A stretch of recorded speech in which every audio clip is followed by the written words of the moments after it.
Algar Productions. This is the Post-Atomic Horror, the most comprehensive Star Trek podcast ever produced. Your hosts are Ron Algar Watt and Maggie Robotham.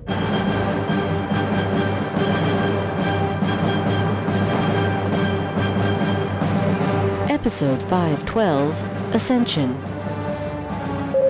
Hi friends, welcome to the Post-Atomic Horror. I'm Al. I'm Maggie.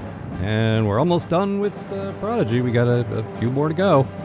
Mm-hmm. And getting down to the wire here, which means we're wrapping up all of the subplots and stuff. Mm-hmm. Which feels weird because we're kind of just running in place for the next two, but we'll get there. If you, like Al and I, were like, boy, I hope there's a lot more to do with the Diviner, then you're in luck. Yep. It's Diviners all the way down. Well, in fairness, the actual Diviner himself doesn't appear very much. No, I believe he's still dead or in the Phantom Zone or something. He's still here. He was in a cage or some shit. Oh, that's right. But he's also not. Like, I'm sad about what I did to my prodigy. But I don't think that's him yet. Like, because of time, I don't think it's him yet.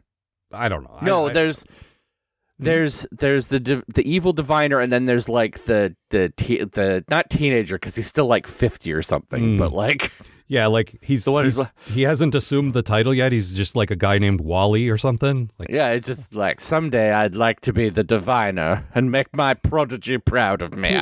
Please don't, Wally. We beg you. I'm going to make the pointiest robot available. Bond.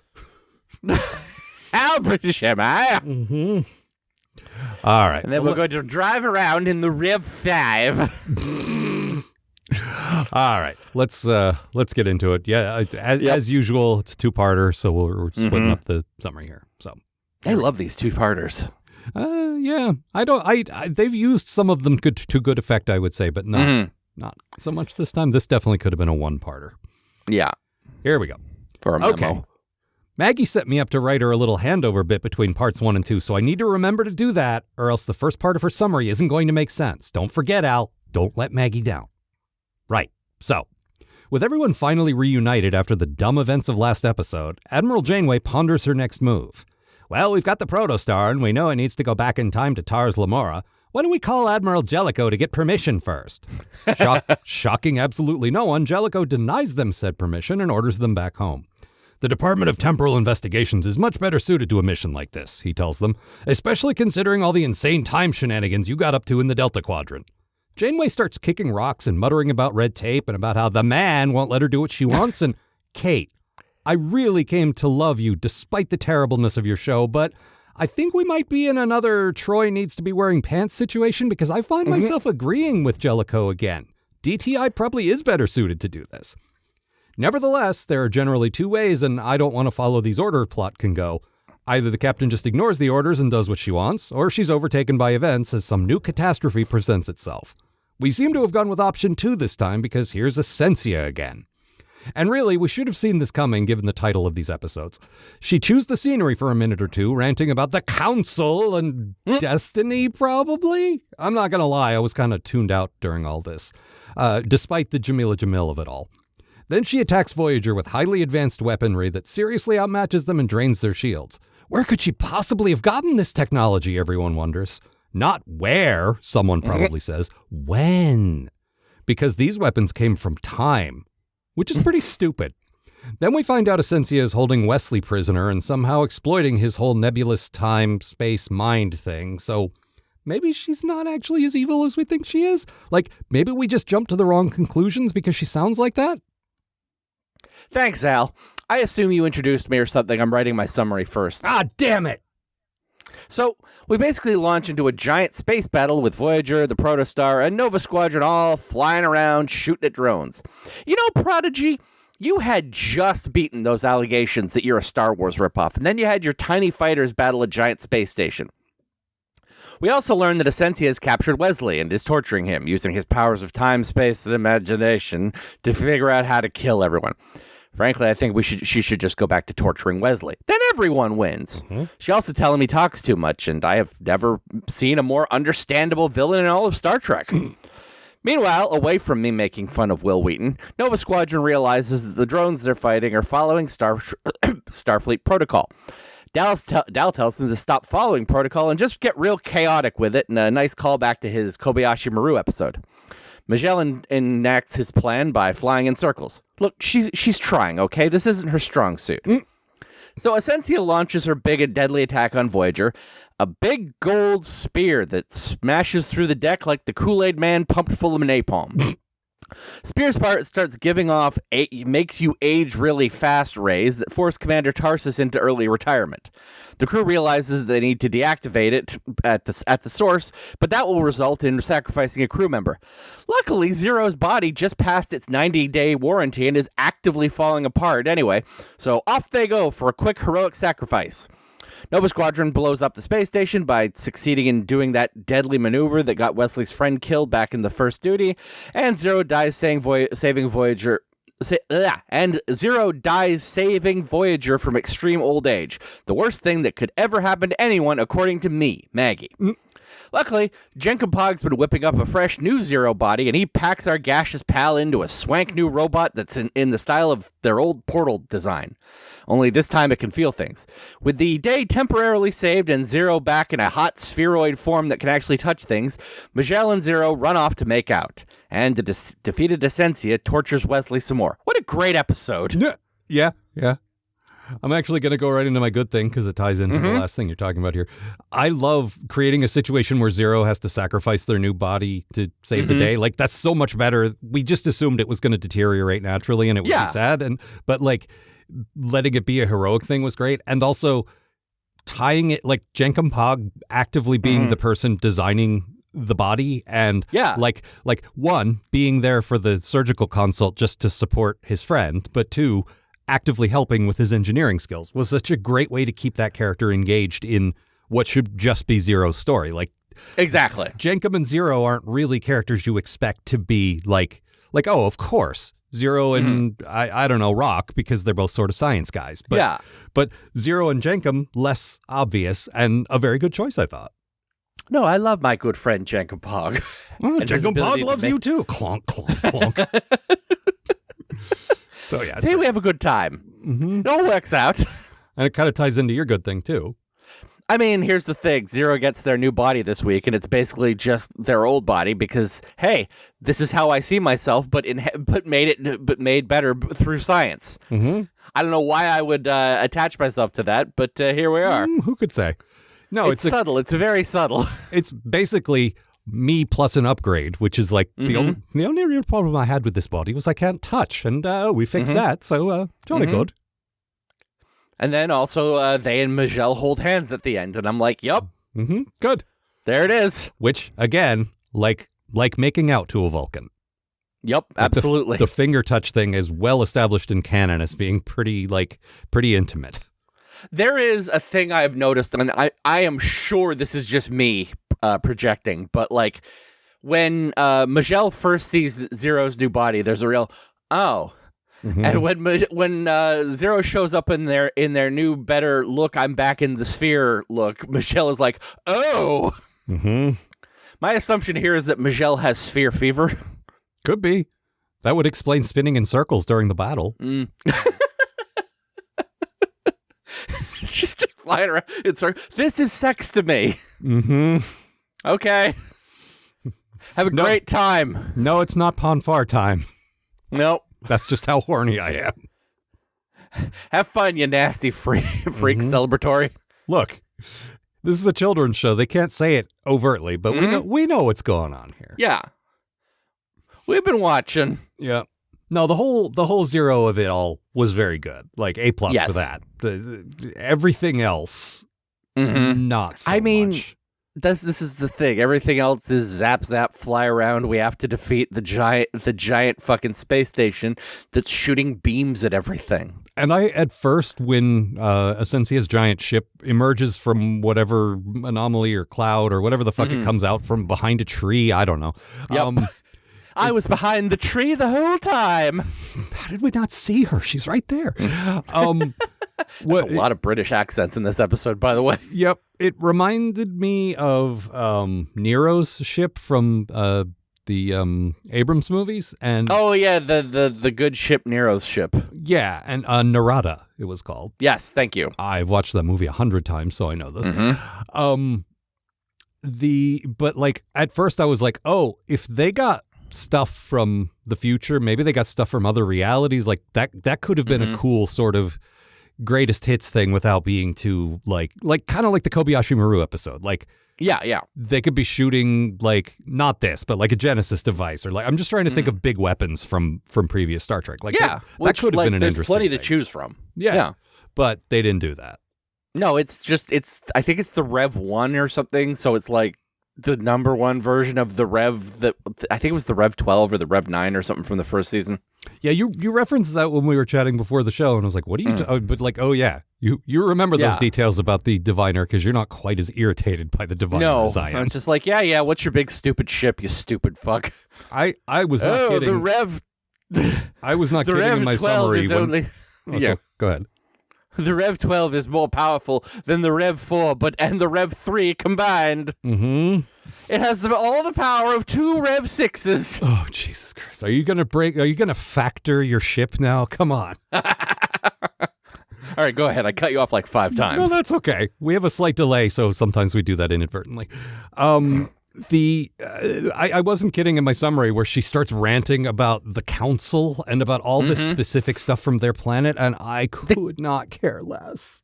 The council will be destroyed. They get a phone call from the Diviner at one point that's like, you have to do something. She's destroyed the council.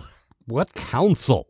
What are you talking about? The council of elders who decide everything on our stupid fantasy planet. I mean, really, you nailed it a few weeks ago when your whole summary was just all this fantasy bullshit. That was... When they first united at the meeting of Pentuzla.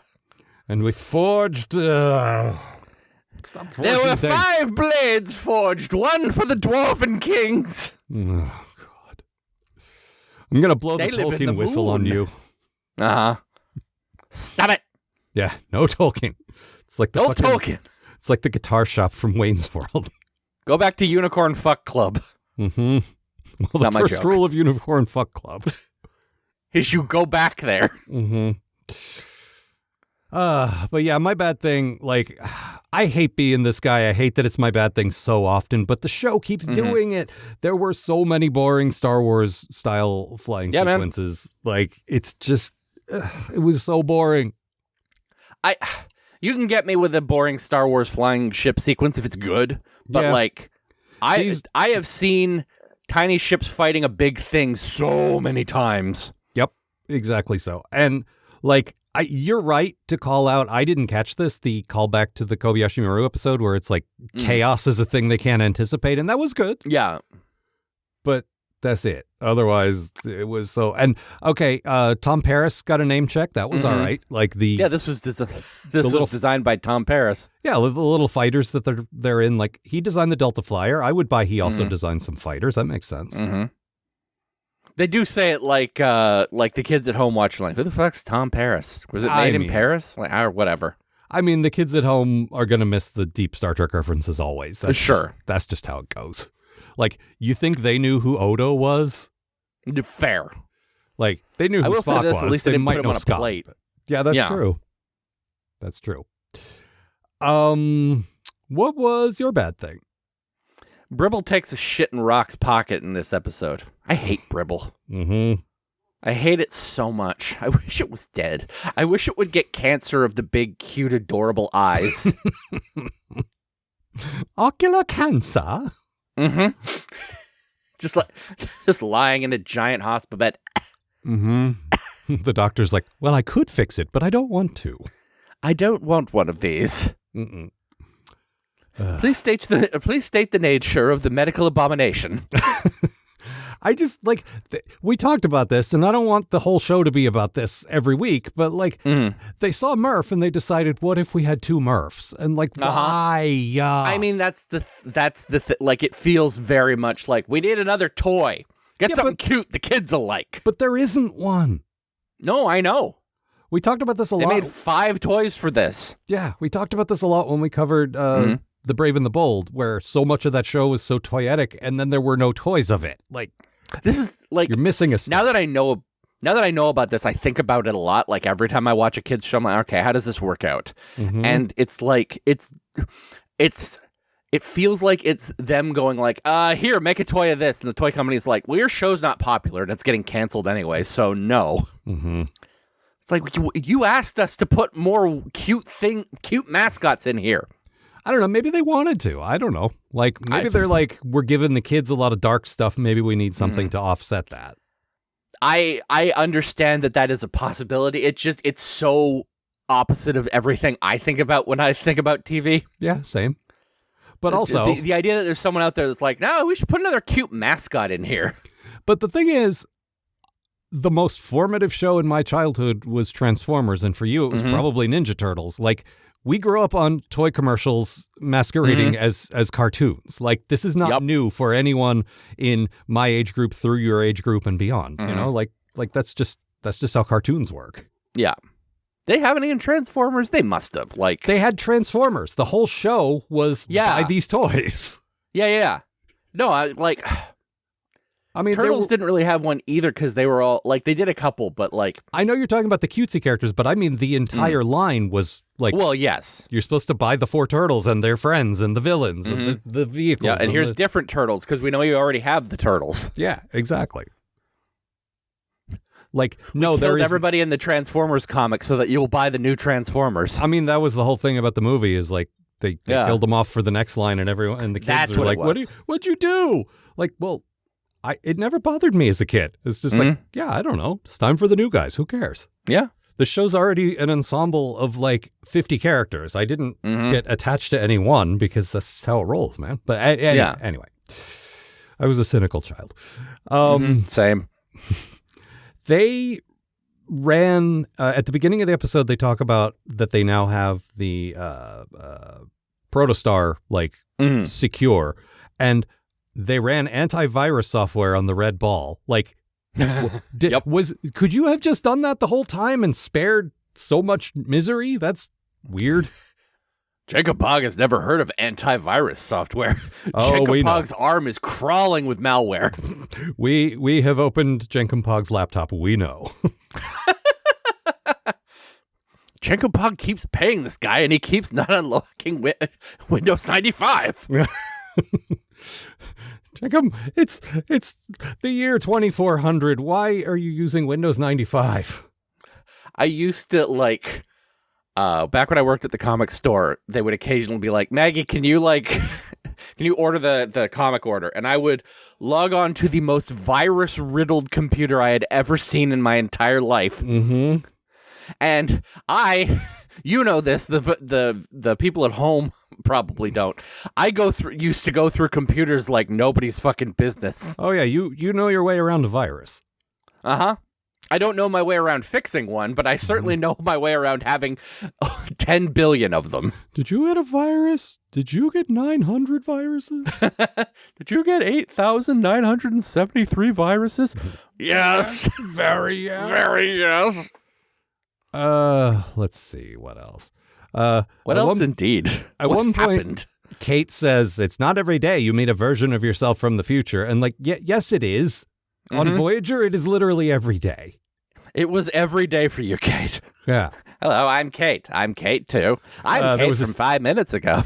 There was a cute moment where, because Go ahead. No, please. I'm 7 from 2 years from now, trying to fix all of this bullshit. Mm-hmm. Oh, so 7 from 2 years means you're 14. Oh, stop with this again. You're losing Cisco. Captain, the Rev 56 is outside. How many revs is that? That's so many revs. Mm-hmm. No, there's a cute moment. So the Protostar is there, and it's being manned by hologram Janeway. And there's a cute moment where Admiral calls over and goes, Janeway to Janeway. And just, it was cute. Hello, hologram Janeway. Hello, regular Janeway.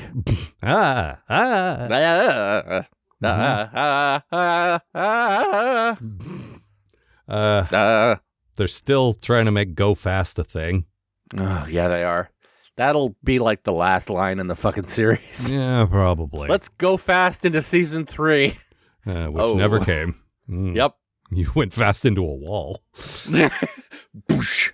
No, Chuck was like, yeah, why don't you send Dal out in a fighter? He knows how to go fast. Like, ugh. If one person is not going to sell that catchphrase, it's you. Yeah.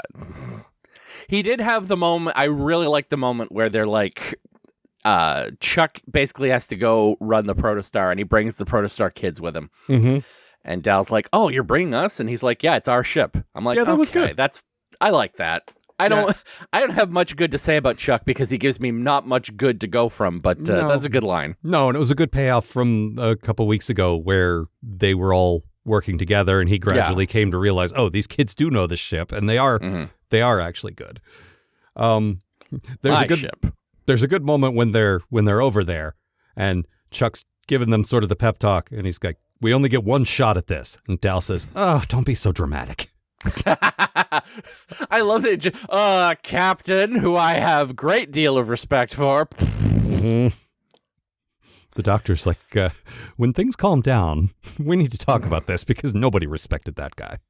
I've got the receipts on that. I just don't understand it, Doctor. Why doesn't anyone respect me? Well, you're very boring and no one likes you. That's my considered medical opinion. Mm-hmm. And this is the guy who won't stop singing, saying you're annoying. He hasn't sung at all in this series. I know. And I really appreciate that. They have mentioned that he wrote, holo novels and stuff. Yeah. We don't get into them specifically, so that's He might have said at one point that I have a lovely singing voice, but like he's never had his fucking like opera or whatever. And thanks, we appreciate that. It could be that Picardo's getting up in years and can't hit those notes anymore. Oh, that might be, yeah. And actually, he's going to be in Starfleet Academy, so there's a chance it'll come up again, but maybe not. Hopefully not. Jeez. Doc, maybe you should stick to the holo novels. I did that thing where I reprogrammed myself so I look old. Data did it all the time. And Guinan also did it. Yep. I think Doctor Who's used that at least once when they bring back old doctors. Yep. I made myself look old so that you won't feel weird. I wasn't going to, but whatever. I mean, now you look old and I feel weird. I used to be the doctor. All right, Grandpa, let's get you to bed. What else? I don't know. Like I said in my summary, I still think we have established that there's a Department of Temporal Investigations. They are actually better suited. Like, there's a whole act of the first episode where it's like, I can't believe Starfleet is making us do this. I'm like, they're being sensible. Why? Like, to me, it's lazy Star Trek writing to always go to, we have orders and I don't want to follow them. Like, Disco did this a lot too, where Michael was just like, well, I'm not going to do that. Like, you need to establish that this is a chain of command, that this is a hierarchy, that normally you listen. That way, those moments when you don't listen have more impact. Yeah, exactly. Well, that's why they did the thing this time where they're like, I guess we're going home. Oh, no, the Rev 474. Yeah, I know. But it's still just like, has a Starfleet officer ever just taken orders and just said, yep, you're the boss. I will do that. Like, and then I assume they're the ones we don't get to watch shows about. Yeah, that makes sense. But Picard mostly was like that, and then in the movies they acted like he never was like that. I'm like, what are you talking about? He's mostly a by the book guy. He was a good officer. He did his job. Listen to admirals and like only disagree with them when it turned out that they had worms or something, or when it turned out they were Nechayev because she was kind of a jerk. But yeah. Just remember that one where he's like, I bought the special tea set for Nechayev so she won't be mad at me. She's like, what's this cup? I don't care about this. Wow. No cup. You know what? I hate Picard and Sisko. I hate all of them. Every captain. From Captain A to Captain Z. Yep. Captain Z's like, oh, what do you got against me? Come on, guys. I never get to do anything. Hey, guys. Captain Z here. Captain Z, go on an adventure with Guardian Zed. Let's go to warp. Captain Zed and Coach Z in the adventures of the adventure of the nasty jockstrap. I forgot about Guardian Z. Yeah, man. I can tell, like, I go through your notes as I'm taking mine, and I can tell when I'm synced up with you where it's like we've reached the exact moment, because we both write something like, oh, fuck off, Murph. Yep. Like, It's when Murph does or says anything. Correct. We're not always on the same page, but with Murph, we sure are. Oh, yeah. We hate Murph. Mm-hmm. Well, he sucks. He was okay at the beginning. Suck. Like, as a pet, he was all right. I didn't love him. That's the thing. I liked him when he was the dog. I didn't love him then, but I was willing to deal with him. But now we have a dog, and we also still have Murph. Yep. Oh. We have Murph at home and at McDonald's. And Gribble. I mean, Bribble. Ugh. I am the weird little animal that lives on your shoulder. I think I made this joke last week. I'm just going to call him Rusty Shackelford. Yep. And actually, weird bit of synchronicity there. I wanted to talk about Rust. Like, oh, yeah. They talk about that. So whatever the would you say, the golden spear, that was pretty good. The gold spear. Yes. The weapon that Ascension shoots over at Voyager, puts out time waves that makes things old, which that's actually not bad. Like, if all this shit is about time, like hyper aging things to the point where they decay, or if you're alive, you die, like that makes sense. But they talk about how the shuttle bay rusts and how Zero's old body would have rusted, and like, are you making these things out of iron? Like, this is the future. I know you have crazy future alloys. The ship's not made of tin. Like, yeah, like, is rust still a problem when you're on spaceships? Like, Jesus. Like, I understand when you oxidize certain kinds of metals. That's about the extent of my chemistry knowledge. But like, I understand when iron and I think tin are, because tin roof rusted. Are exposed to too much. Well, the Tin Man rusted, so. Well, that's true too. But I was going with the Rev B-52 in this case. Oh, sure, yes. The Rev B-52. Mm-hmm.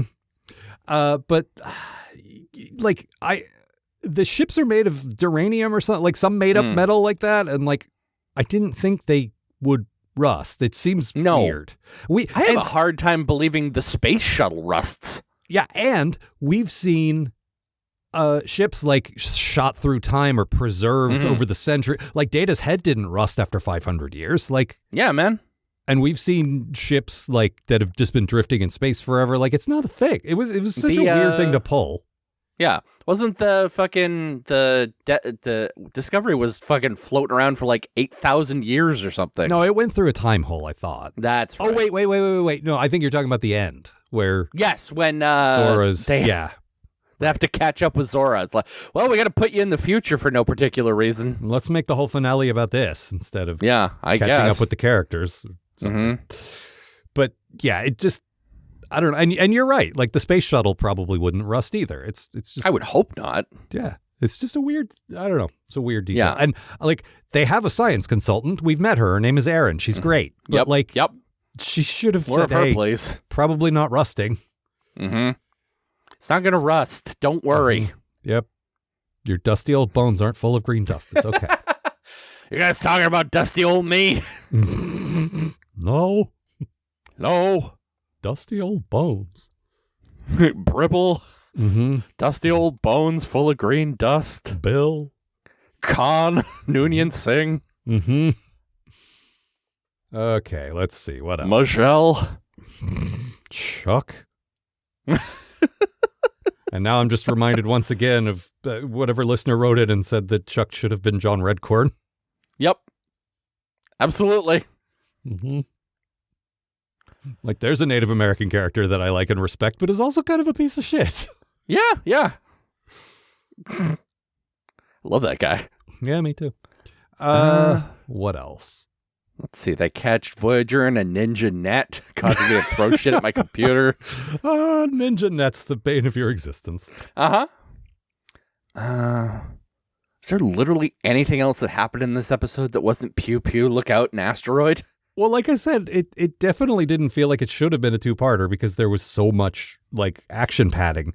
And, like, because of that, we don't have an hour's worth of stuff to discuss because there was only about 20 minutes of plot. Yeah.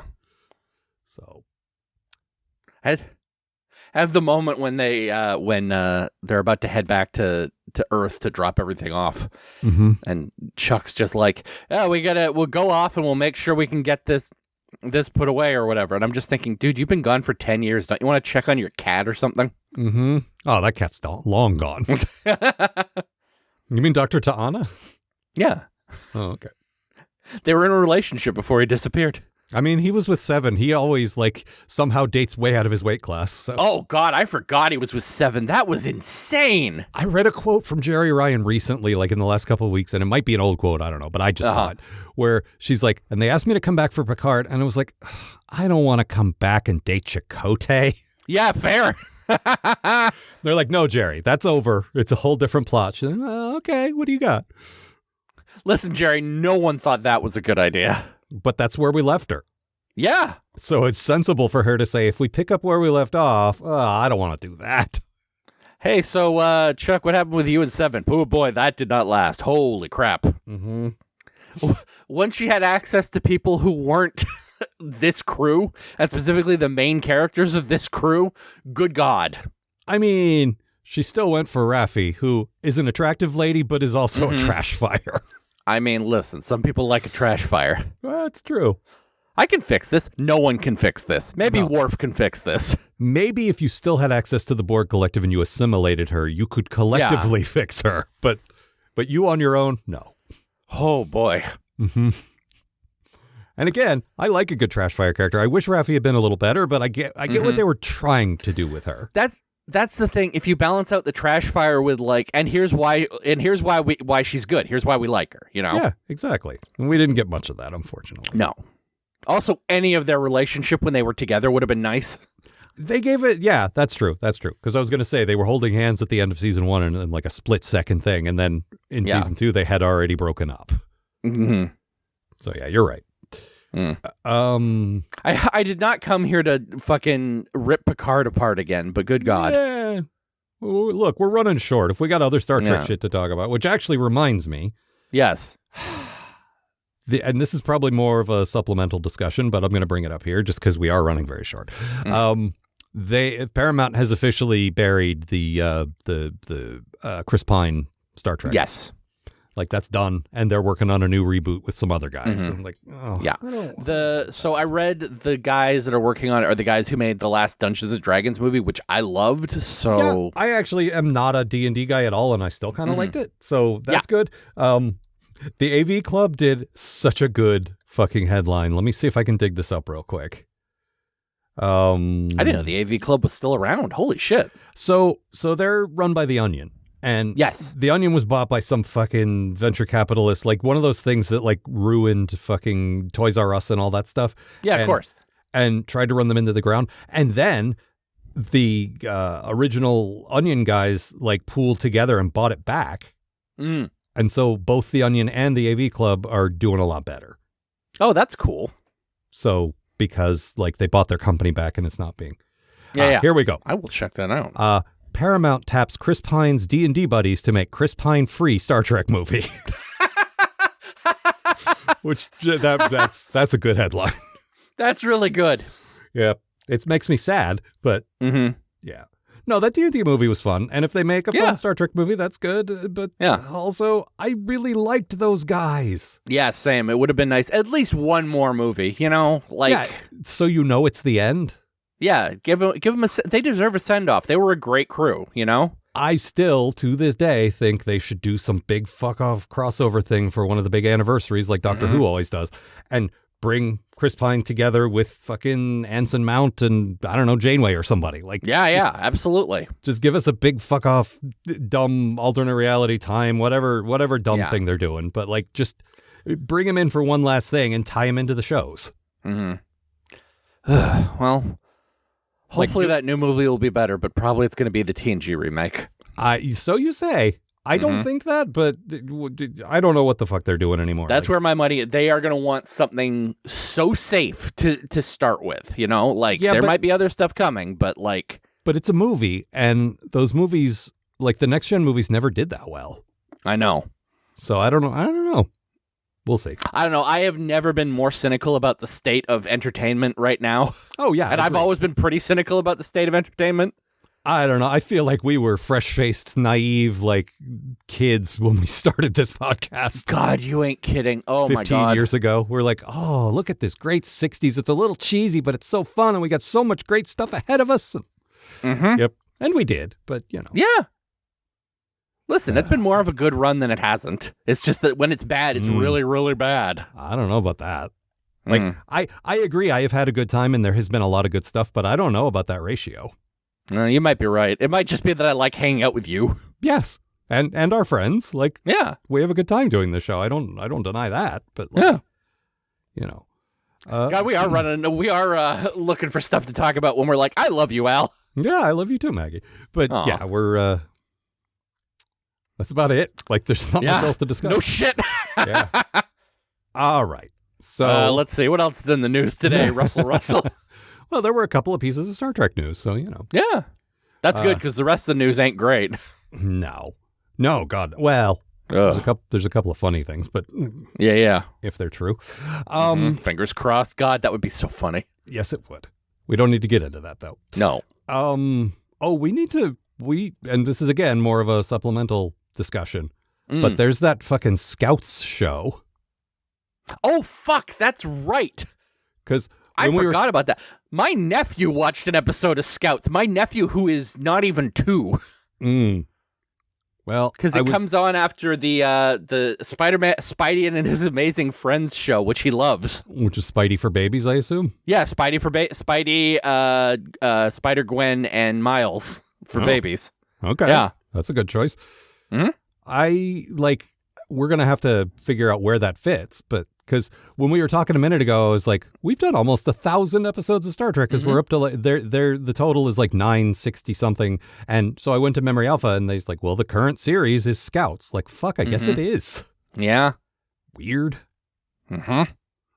All right. I guess we'll have to find, like, how long are those? Well, yeah, I was looking, like, they're nowhere close to done. Like, they did a batch of episodes, and they're coming back next year, so, like, we'll do it. I don't know. We'll figure it out. Yeah. All right. Well, I think that's all for this time. You should definitely write to us. We got a supplemental coming up in a couple of weeks. And yeah, please write to us. We are already using up some of those topics here and now, so, like, you should write to us to give us more shit to talk about. Please. Post it for on the love of God. Gmail. Yep. Uh-huh. The website is postatomichorror.com. The Patreon is patreon.com/Algar. You get episodes way in advance. Next week we are covering, I say touch because one of them has touch in the title. You got the touch. Entitled Brink and Touch of Grey. And I hope Touch of Grey is not Shades of Grey. God, please. We'll see. Yeah, and I think that's all for this time. Yeah, see ya, folks. The Post-Atomic Horror Podcast is a co-production of Maggie Robotham and Ron Algar Watt. Copyright 2025. Please don't sue us. We're just doing this for fun.